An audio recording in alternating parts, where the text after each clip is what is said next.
सूत जी द्वारा युधिष्ठिर के अनुशासन एवं श्री कृष्ण जी का द्वारिका प्रस्थान का वर्णन। शौनक जी बोले, हे सूत जी, युधिष्ठिर तो बंधु नाशक दुख से अत्यंत संतप्त थे। फिर उन्होंने हस्तिनापुर में आकर किस प्रकार इतने बड़े राज्य को संभाला। सूत जी कहने लगे, हे मुनि, युधिष्ठिर बड़े धर्मात्मा थे। उनके राज्यासीन होते ही पृथ्वी धन धान्य से पूर्ण हो गई। कहीं भी दैविक और भौतिक ताप न रहा। किसी को कोई रोग न होता था। सब ऋतुएं समय समय पर फूल और फल देती थी। पृथ्वी सब मनोरथों को देने वाली गायें अपने स्तनों से दूध की धारा बरसाने वाली थी। नदी, समुद्र और पर्वत आदि सब स्थान में पूर्णतः व्याप्त थी।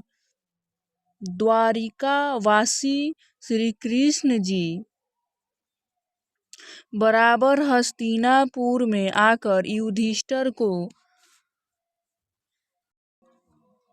सत्य परामर्श दे जाया करते थे। जब श्री कृष्ण जी वहां से चलने लगते तब द्रौपदी, सुभद्रा आदि स्त्रियां अपने नेत्रों से टपकते हुए आंसुओं को रोक उनको बड़े आदर सत्कार से विदा करती। नाना प्रकार के वाद बजाने लगते थे। कुरु वंश की सब स्त्रियां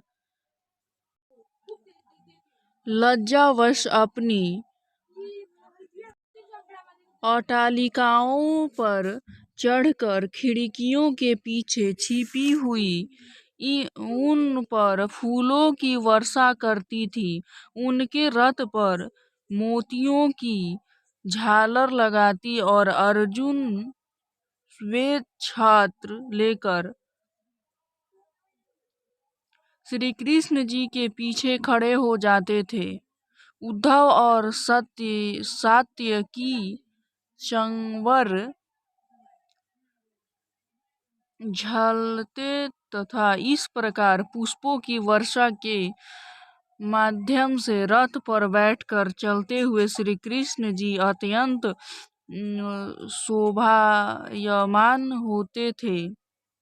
जहाँ तहाँ ब्राह्मण लोग खड़े होकर उन्हें आशीर्वाद देते थे। यद्यपि वे स्वर्गीय ही अद्वितीय पुरुष, पुराण पुरुषोत्तम और सब में रहित है तथा हस्तिनापुर वासियों ने उनमें जो सगुण प्रेम प्रवाहित किया था वह सर्वथा ही प्रशंसनीय है। जब वे चलने लगते तब पांडवपुर की कृष्ण भक्त स्त्रियों में दिन रात उन्हीं का यशोगान होता रहता। घर घर यही चर्चा होती रहती कि श्री कृष्ण जी नाम रूपी रहित भक्ति की उत्कंठा से निर्मल चित होने से परम मुक्तिदायक और कल्याण के स्थान है। वे बुद्धि को शुद्ध करने वाले ईश्वर अपनी लीला से संसार को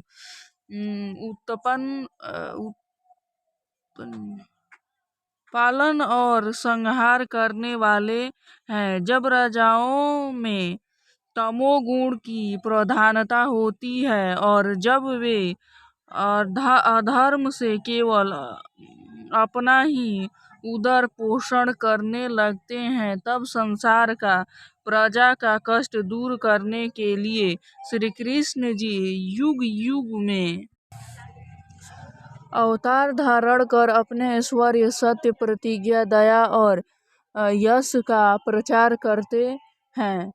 यदुवंशियों सर्वथा ही बड़ा प्रशंसनीय है कि जिस मथुरा में लक्ष्मीपति विष्णु जी उत्पन्न हुए हैं, ब्रज की वे स्त्रियां अवश्य बड़भागिनी हैं। उन्होंने पूर्व जन्म में बड़े शुभ कर्म किए थे, जो आज वे इस मंद मुस्कान युक्त श्री कृष्ण जी को नित्य देखती हैं। इन श्री कृष्ण जी ने समस्त ब्रज पर मानो मोहिनी सी डाल रखी है। उन्होंने स्वयंवर में शिशुपाल आदि बलवान राजाओं को जीतकर अपने पराक्रम से रुक्मिणी को हर लाए थे। उनके अतिरिक्त उन्होंने